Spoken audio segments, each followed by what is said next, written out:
Tonight, Scotland has a date with destiny as we head to the World Cup next summer. It was 90 minutes of drama, and when the final whistle blew, the fans went wild. Three minutes in, and ended with this one from Kenny McLean in the 98th minute. I was jumping all over the place. And then I was a wee bit sad. Then I was jumping all over the place again. When they scored the third and the fourth, I was just like, yes, yes, we've done it. For a change, we've done it. We'll bring you all 4 goals, the reaction and all the emotion. We'll hear from one of the team and get expert advice on the best travel plans for next summer. Also tonight, tributes are paid to an 11-year-old girl from Helensburgh who, as police continue to investigate her death. A former council leader is jailed for 22 months for defrauding his ex in a romance scam. And in tonight's sport, reaction from the Scotland Hotel after some late-night celebrations. And we'll look at what could be ahead for Steve Clarke's side next summer. Hello, I'm Laura Miller. And I'm Laura McKeever. Welcome to this extended Reporting Scotland World Cup special.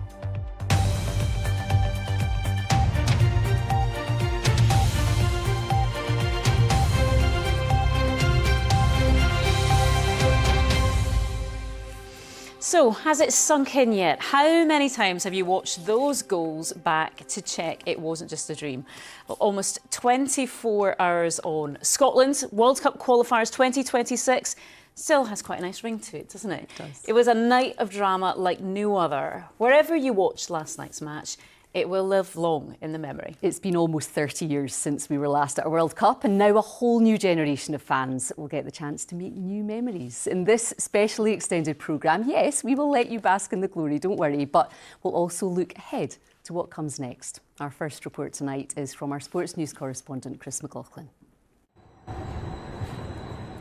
Today, Scotland feels a little different. I was jumping all over the place. And then I was a wee bit sad. Then I was jumping all over the place again.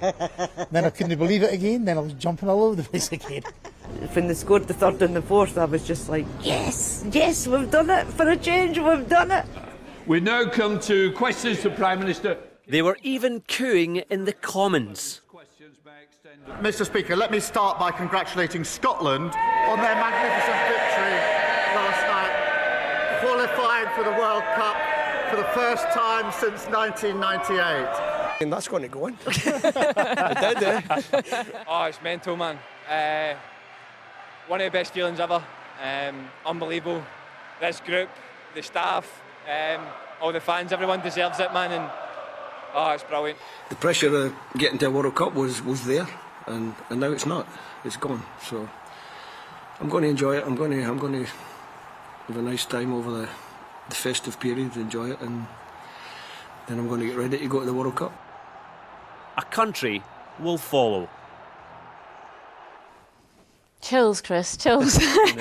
Listen, we were there last night. Can you try to sum up what this means in a sporting sense, where this will go down in Scottish sporting history? Yeah, there are moments and goals in Scottish sport, Scottish football, suspended in history, framed in history.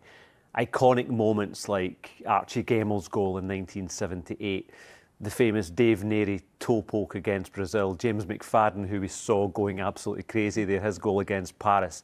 Really iconic moments. Last night was full of those moments. The timing of the goals themselves, the scenes at the end. So much of last night will be suspended in time, framed in history for all time.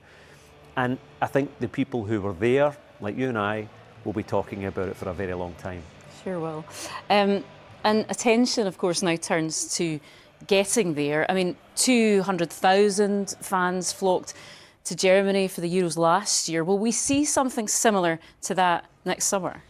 Yeah, I mean, we'll talk more in depth about the draw and the travel later in the programme, but there will, of course, be a huge push for people to go, especially after those scenes last night. The difference this time, of course, is that people can't just, the day before a game, decide to hop in a car or a camper van or get cheap flights and head over. This time, it's really not going to be cheap. The flights are going to be expensive as well.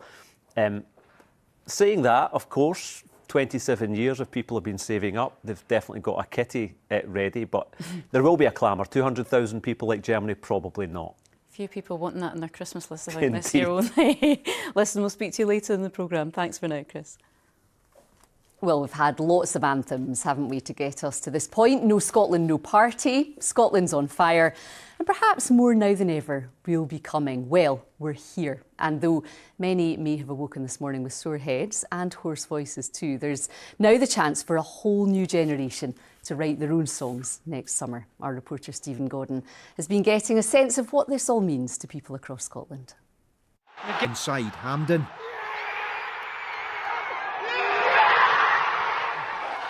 in pubs and in living rooms, Scotland fans celebrated like no one was watching.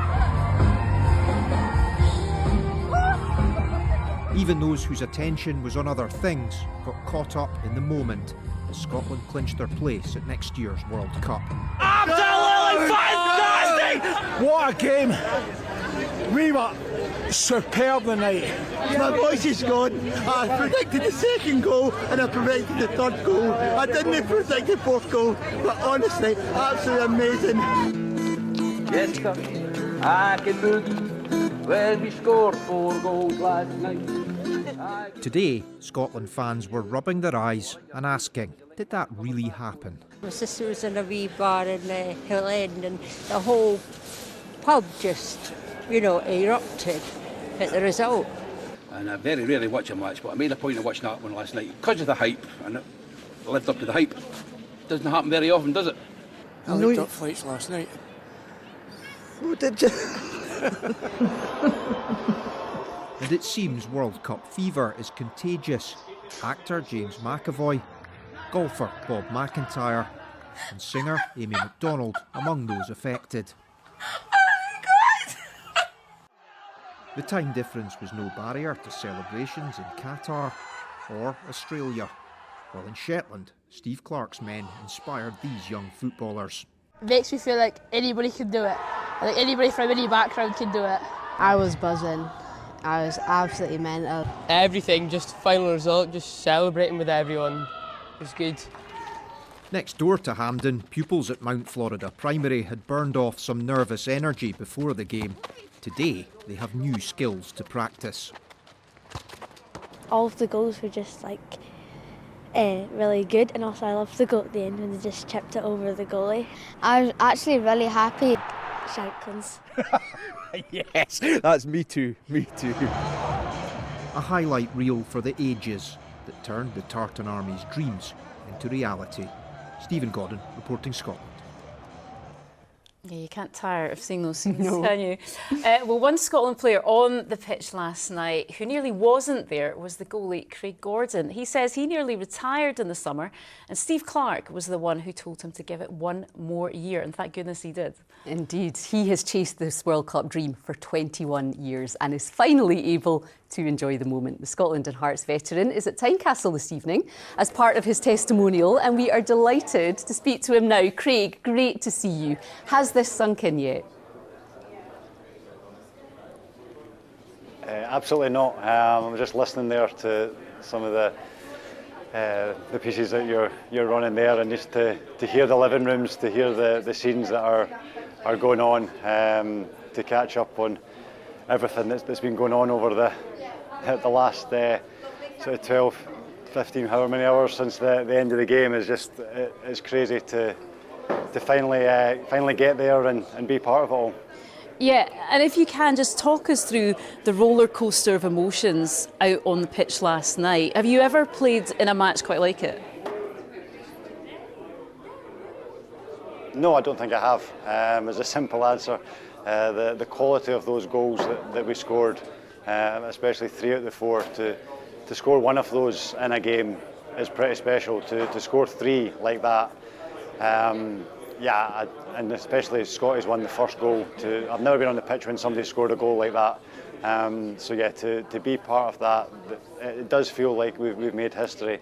We woke up this morning, we're still in the team hotel, and we still couldn't really believe what we'd managed to achieve and the scenes that we'd created. And yeah, it's something that is going to live with us forever for sure. And for you personally, Craig, given how long this has been for you, 2 decades waiting for this moment, and also you've battled back from injury, you've had so much to face, did it feel amazing to actually be able to be a part of this? Yeah, absolutely. I don't think I've run that fast on a football field either when Kenny scores the 4th goal to get up and join in the celebrations. Yeah, looking back at the videos of that this morning, I can't believe how quick I was. But yeah, to fight back from everything that I've had to go through, my broken leg, my knee troubles, even most recently my neck injury that I had at the end of last season that sort of ruled me out at the start of this season. Everything that I've had to go through to keep coming back, to keep giving it that one last shot, to finally get there after all this time of trying. That probably makes it even sweeter now. If I'd achieved that at the start of my career, it may not have felt as good as it does at this stage. So yeah, to finally get there is a huge relief, and yeah, just a massive moment for all of us.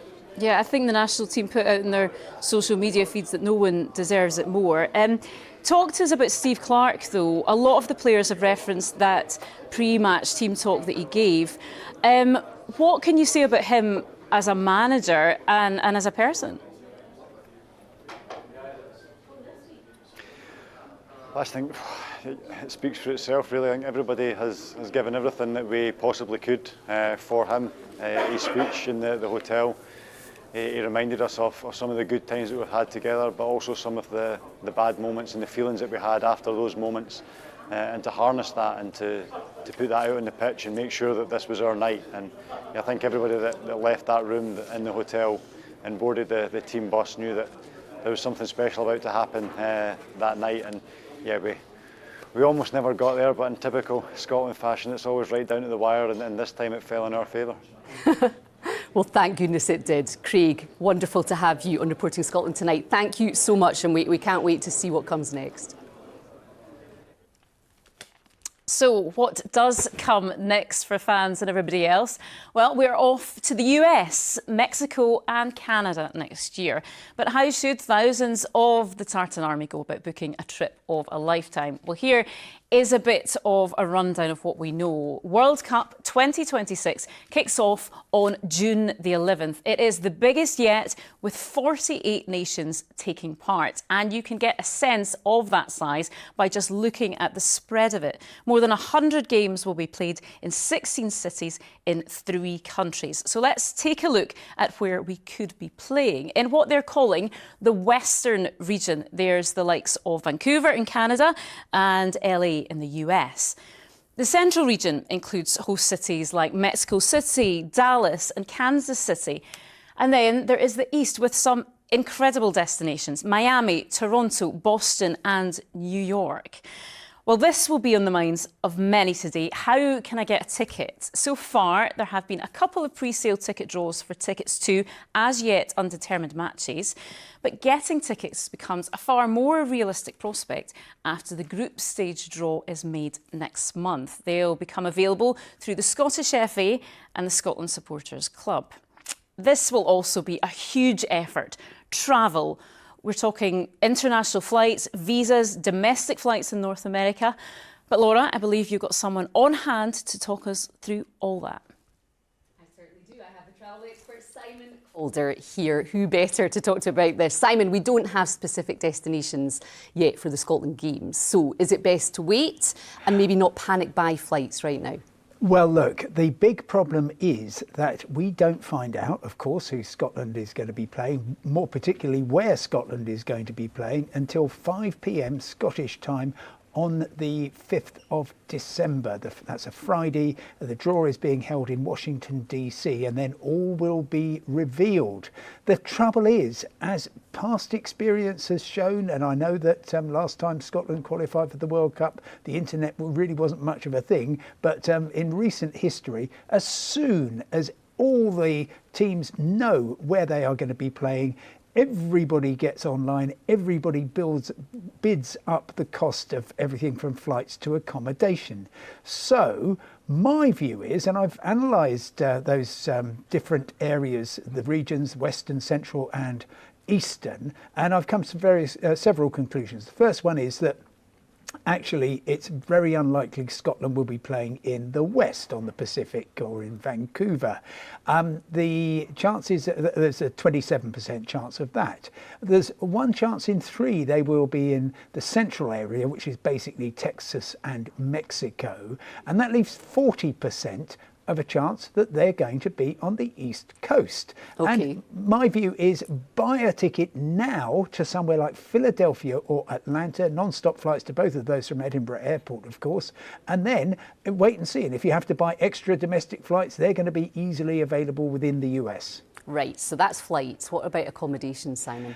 Yeah, lots of people are going to find that as soon as we discover where Scotland is playing, the prices will go through the roof. And my view is absolutely sit on your hands. Don't decide, OK, £500 a night, I suppose I'm going to have to pay that because the price won't come down. Well, guess what? It might.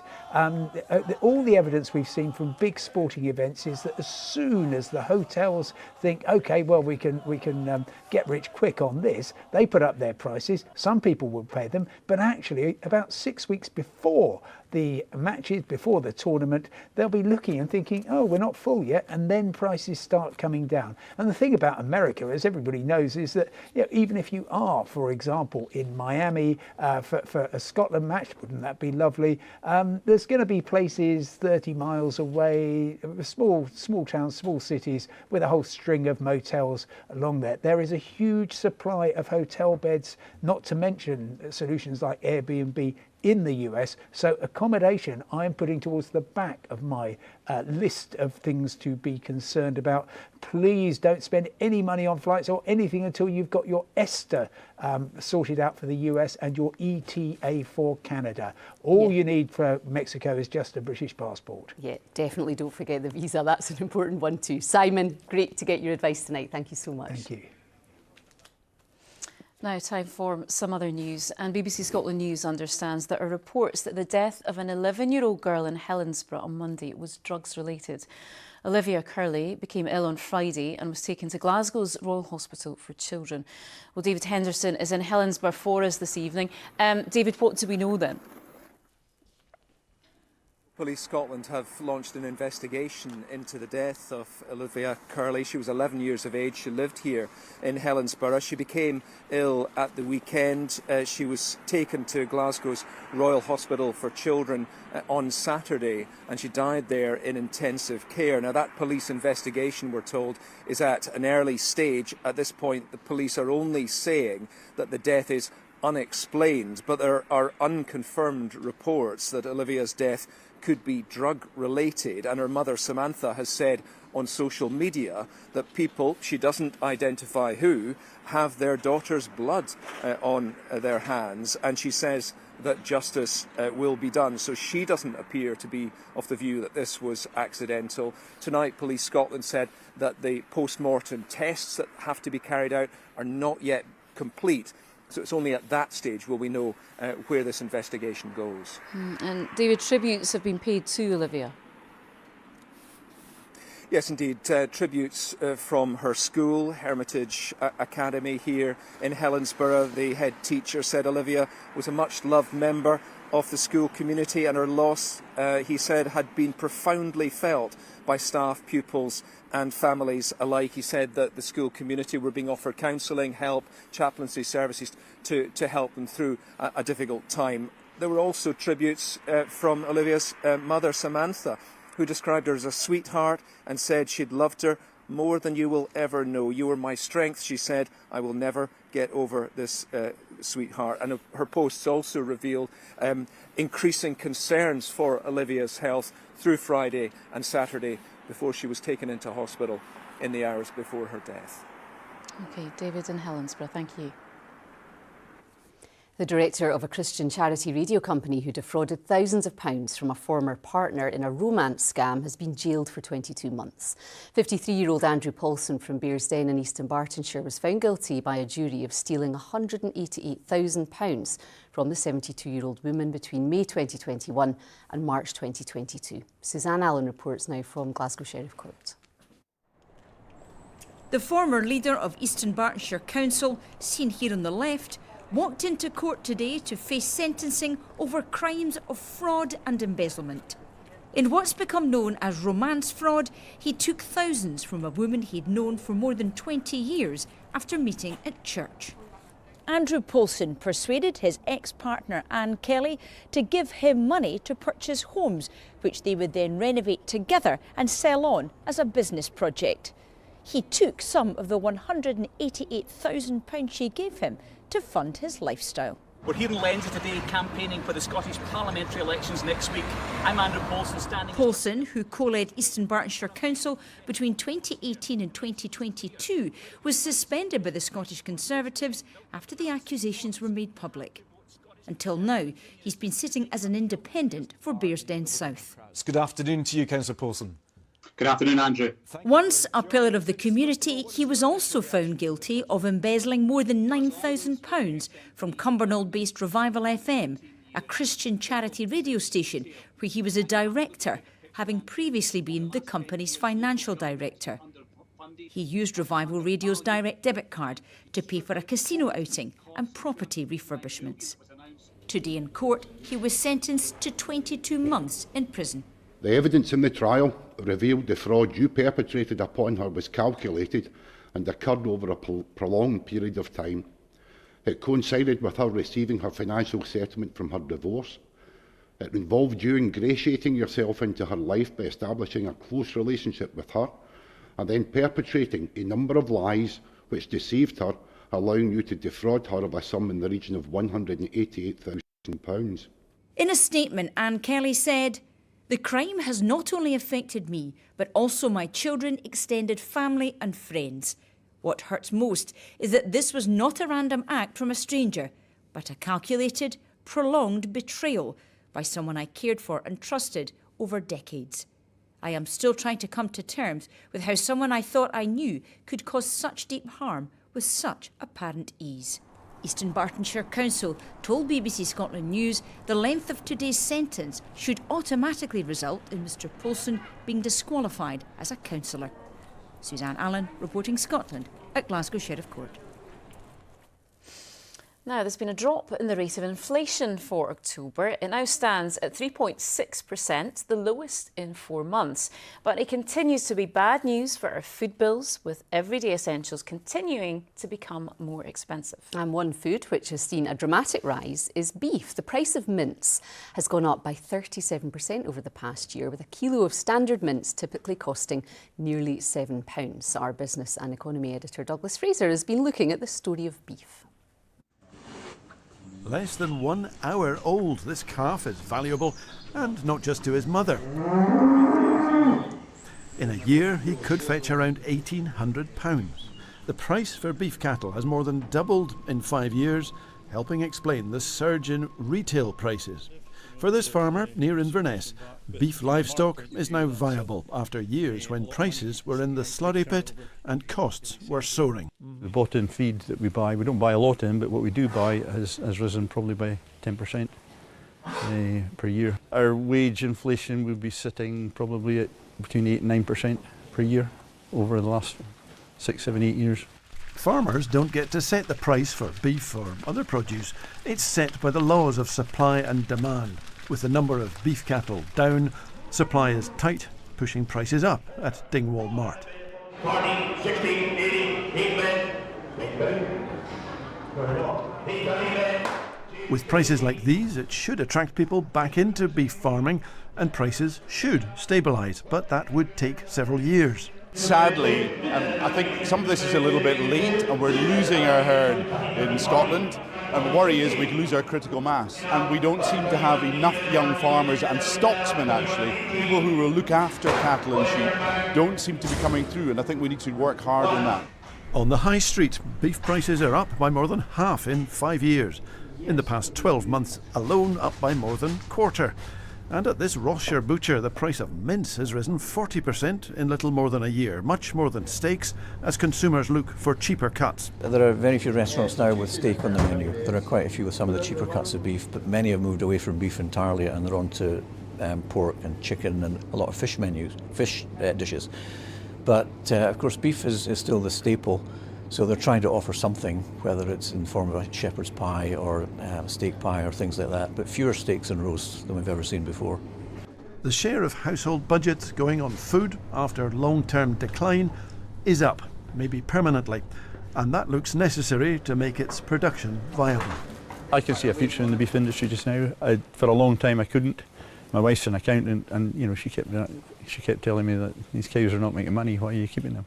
But that's what we do. It's what our land is fit for here. Douglas Fraser reporting Scotland, Dingwall. Some of the day's other stories now. And the Defence Secretary has said a Russian spy ship has used lasers for the first time to disrupt RAF pilots tracking its activity north of Scotland near UK waters. John Healy said the incident took place during the last few weeks whilst the Yantar was being followed by a Royal Navy frigate and RAF Poseidon P-8 planes. The publicly owned Great British Energy has so far employed just 15 people in Aberdeen, 18 months after a headquarters was promised for the city. Its chief executive, Dan McGrail, told MPs it was very close to securing new premises. He brushed off suggestions previously made by the company's chairman of 1,000 jobs within 20 years, saying he wanted to be judged on the jobs that we catalyse, which would be many multiples greater if GB Energy invests wisely. And dozens of schools have been closed and travel warnings are in place after snow swept across northern parts of the country. 19 schools in Aberdeenshire and 20 in the Highland Council area were shut. Several schools and nurseries in Shetland and 3 in Murray were also closed. Drivers faced difficult conditions, with police receiving reports of vehicles becoming stuck. A yellow weather warning is in place across the region until tomorrow night. Well, later in the programme, we'll hear from Alistair Lamont, whose commentary on the match last night went viral. But first, let's go to Sheila McLaren with the sports news. I wonder what we're talking about. Sheila, I'm very happy to say, actually, that we're back indoors tonight in the warmth. Yep, indeed, just about thawed out, Laura. Hello there. Across the country and further afield, much of the talk has been about the incredible goals that secured Scotland's World Cup spot. Perhaps some of the best Hampden has ever seen. It's a match that's difficult to get tired of watching, so let's have a recap of that memorable night, courtesy of our BBC Scotland commentary team.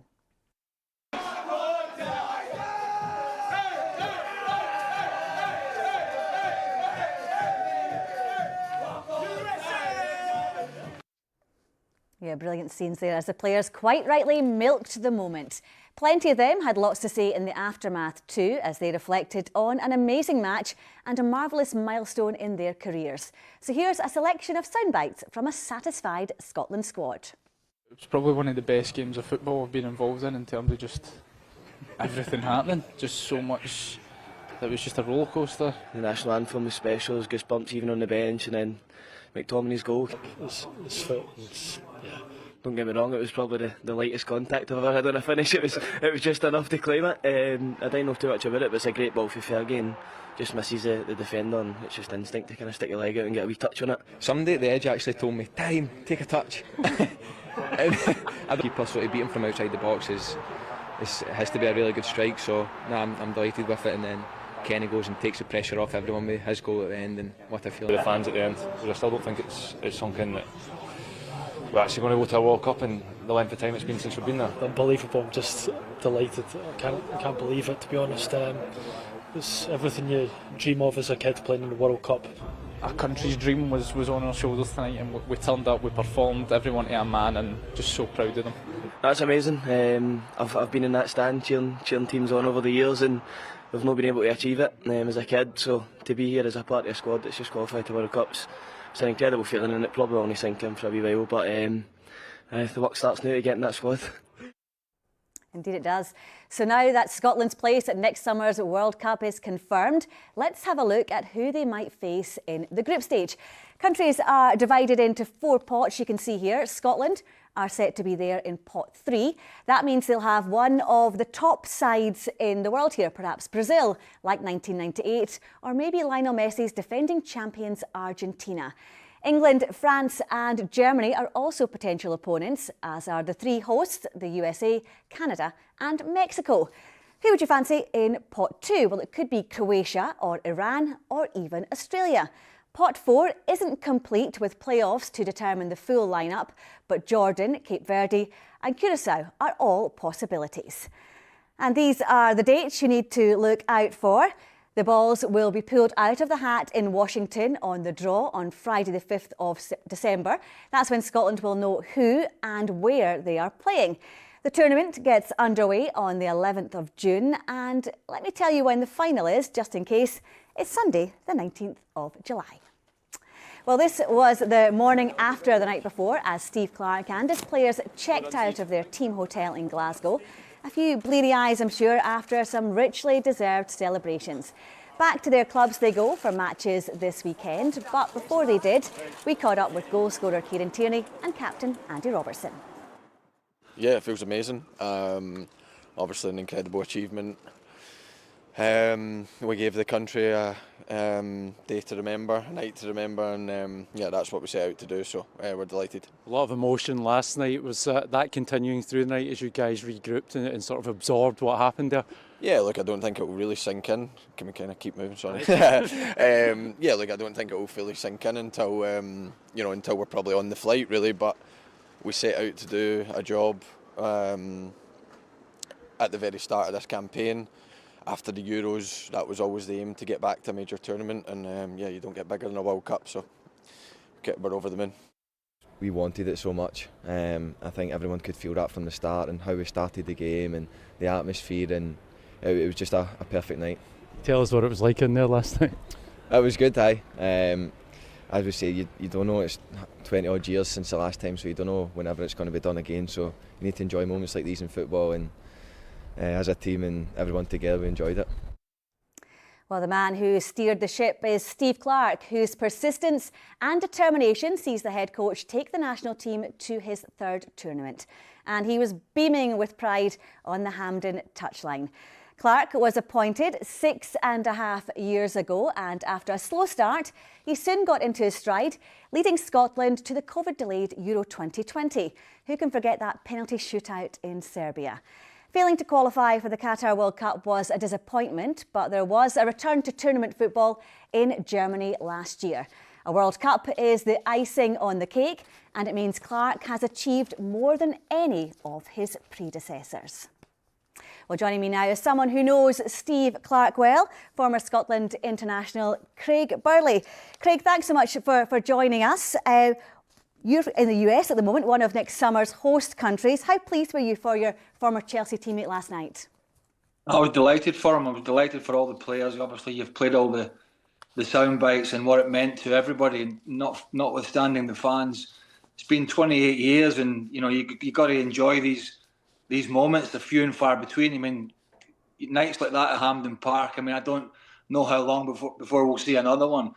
Particularly 3 of the 4 goals. I mean, Shanklin must feel left out because he had a tap in, but the three other goals were just amazing, and the way that it finished. And some of my old teammates were texting me. Don Hutchison, who scored that goal at Wembley in the 2000 playoff, who I worked with at ESPN. Don texted me in 82 minutes. He said, "Glorious failure again," and then it just changed. And I was watching the game with Stevie Nicol, former Liverpool and Scotland player, so we were well represented. But what a night and what an achievement. Delighted for Stevie. Sent him a little text last night. He finally got back to him about an hour ago because I know he was having, he was probably having a few beers and his phone was blowing up. But it was a fine line, Sheila. It was a fine line. It could have went either way, but those boys in blue at Hampden last night did a great job.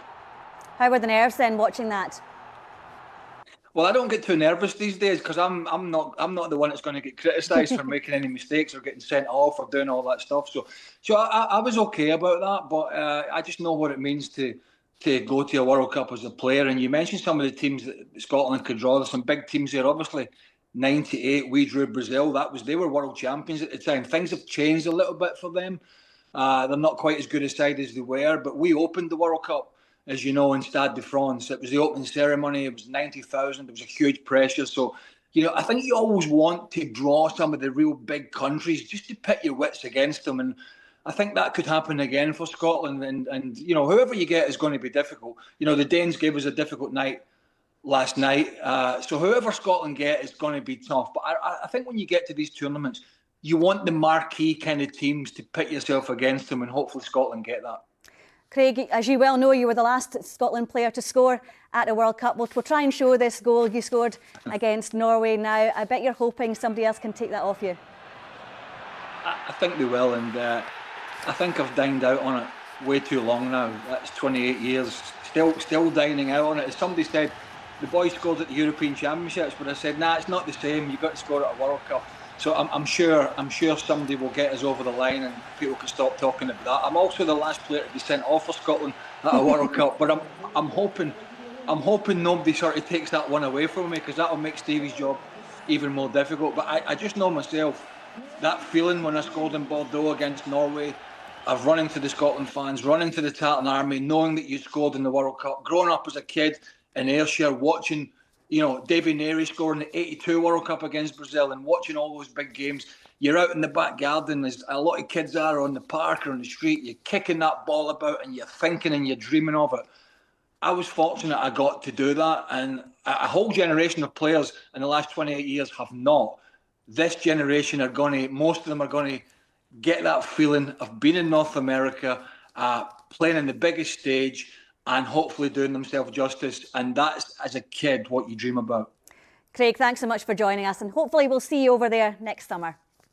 You're welcome.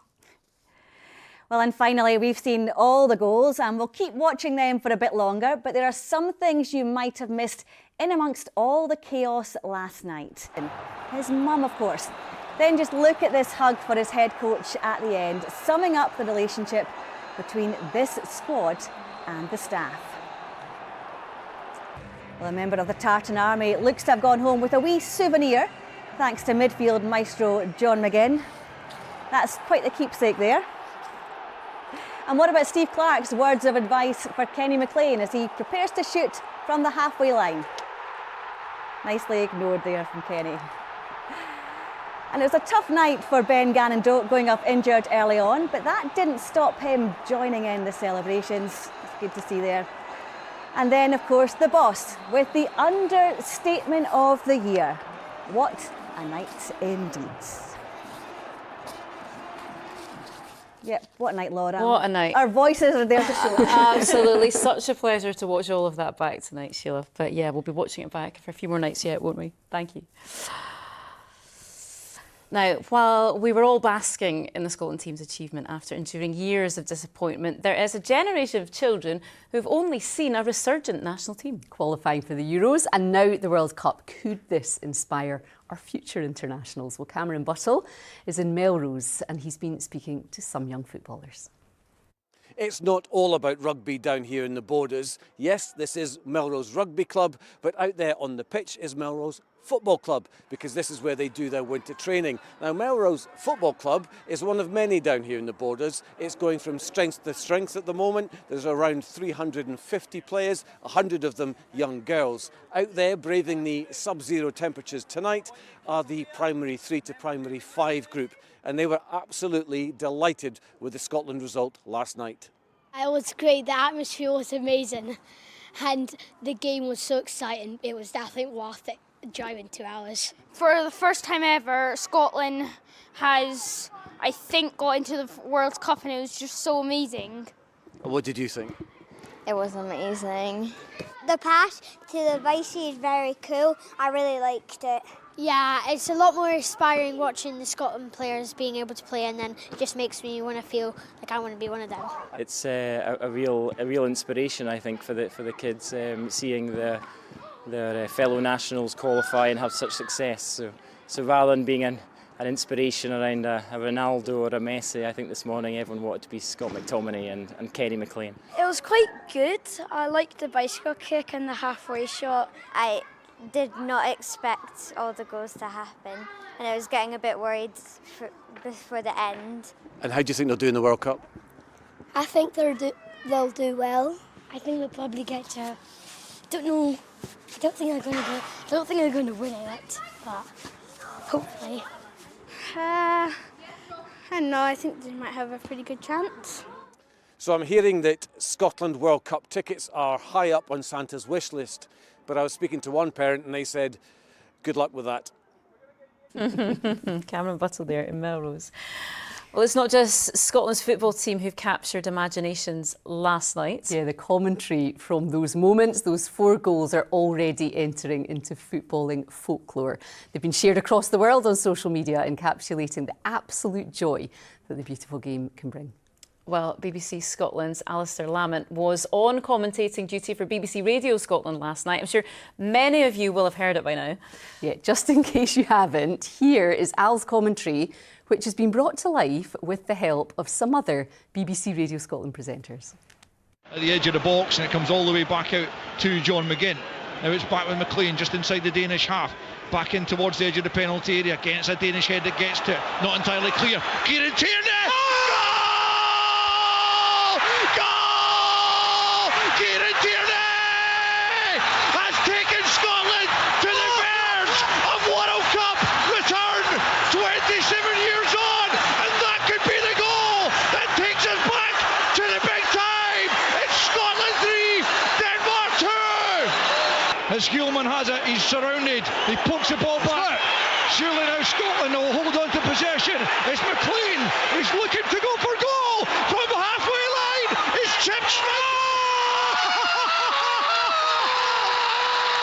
Glorious! Glorious! Kenny McLean from the halfway line! Scotland 4, Denmark 2! We are returning to the World Cup! What a night! The man of the moment, here he is, certainly the radio man of the moment, Al. First of all, were you sitting down or standing up? I was on my feet by that stage. I mean, how do you prepare for something like that? Can you prepare? Do you have words that you're sort of thinking, well, I'm going to go here, or is it just purely in the moment? No, that certainly just is completely spontaneous. You just have to let yourself be carried along by the emotion of the occasion, which is obviously virtually overwhelming, certainly by the time that last goal went in. As you can hear, my voice is probably still not quite recovered, and it was definitely at a breaking point there when Kenny McLean tried that effort from the halfway line. So I was just willing the full-time whistle for all sorts of reasons, not least because my voice was about to go. But yeah, just a phenomenal occasion altogether. We were all willing that full-time whistle, weren't we? And the emotions of last night were everywhere for everyone, weren't they?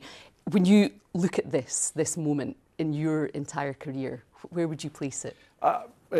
It's right up at the top. It's got to be. I mean, I worked at the Euros a couple of summers ago now, so obviously being at a major tournament with Scotland is also like right up at the top.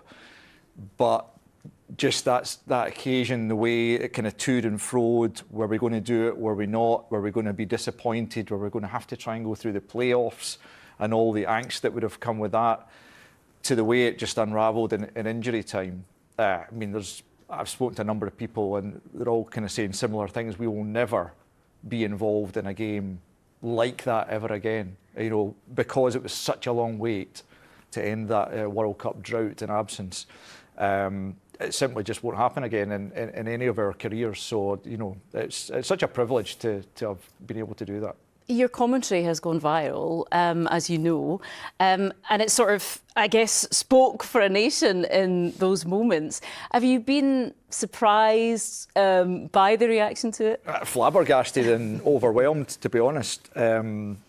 I'm taking a while to get used to people being nice to me on social media. I think that's a first, and I know it won't last. But anyway, I mean, yeah, because just not only on social media, but just people contact me on WhatsApp or whatever it might be, for people I might not have spoken to in a number of years, and just sending really nice messages, which is, yeah, it's lovely. I think this is the very definition of basking in reflected glory, but nonetheless, as I say, just to be a kind of small part of this phenomenal achievement by the Scotland team is quite special.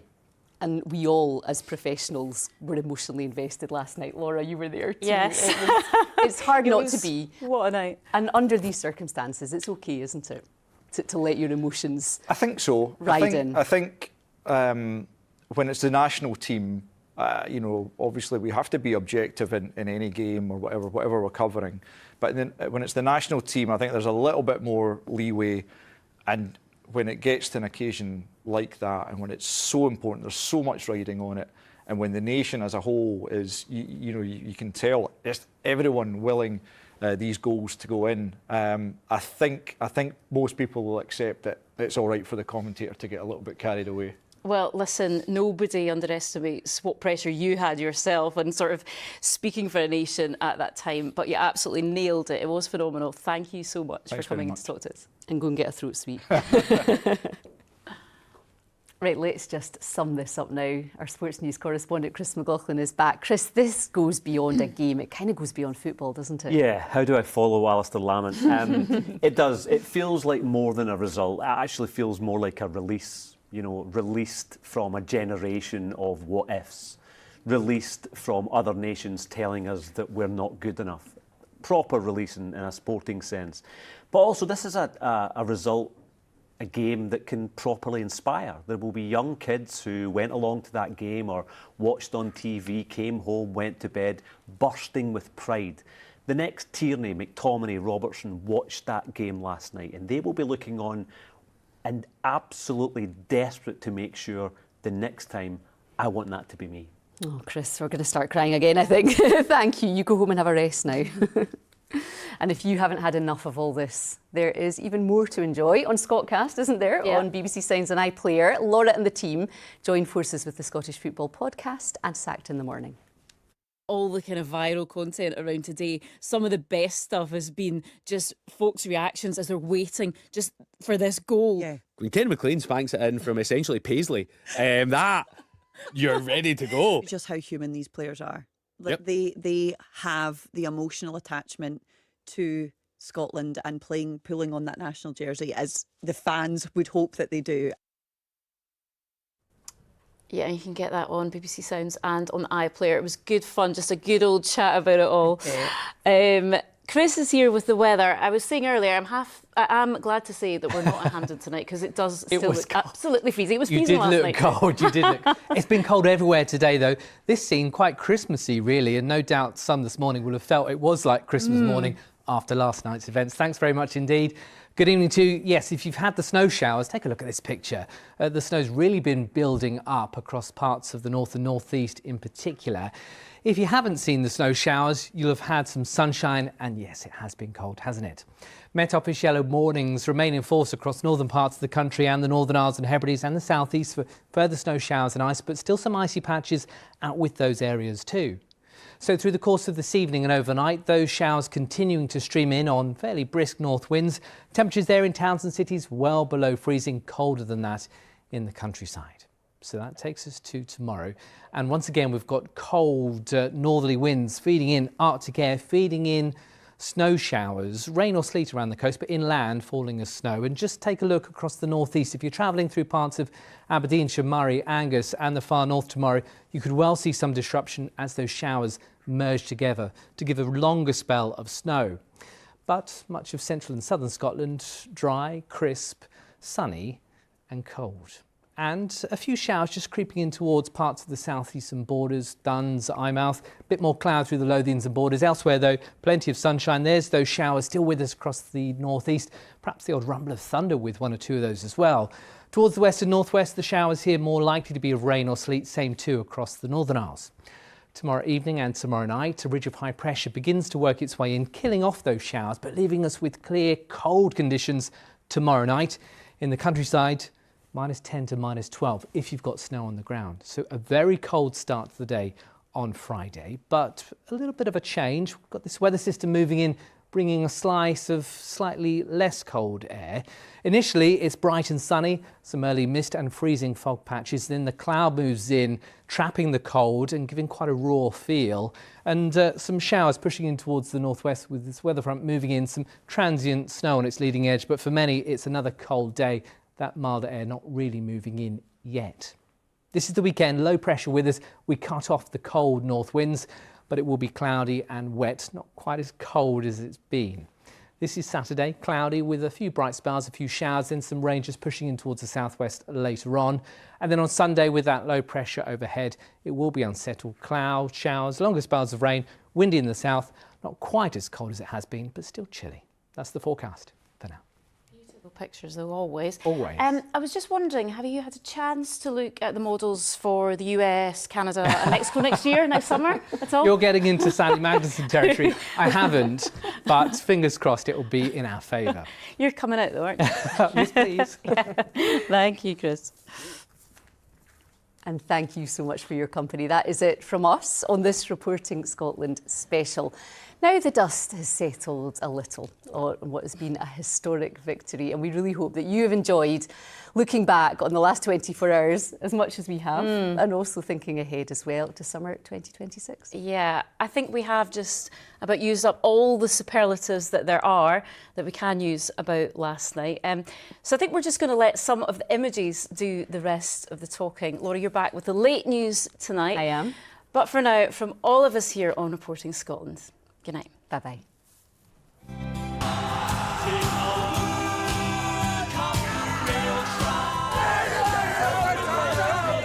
Come on for you!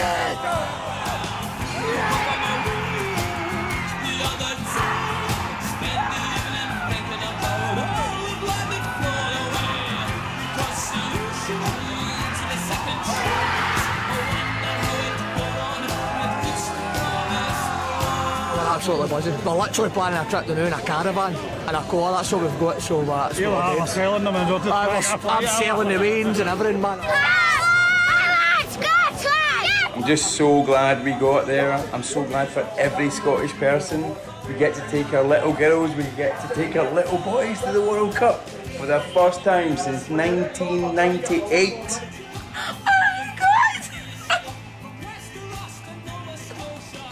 I'm just so happy. I'm proud to be Scottish.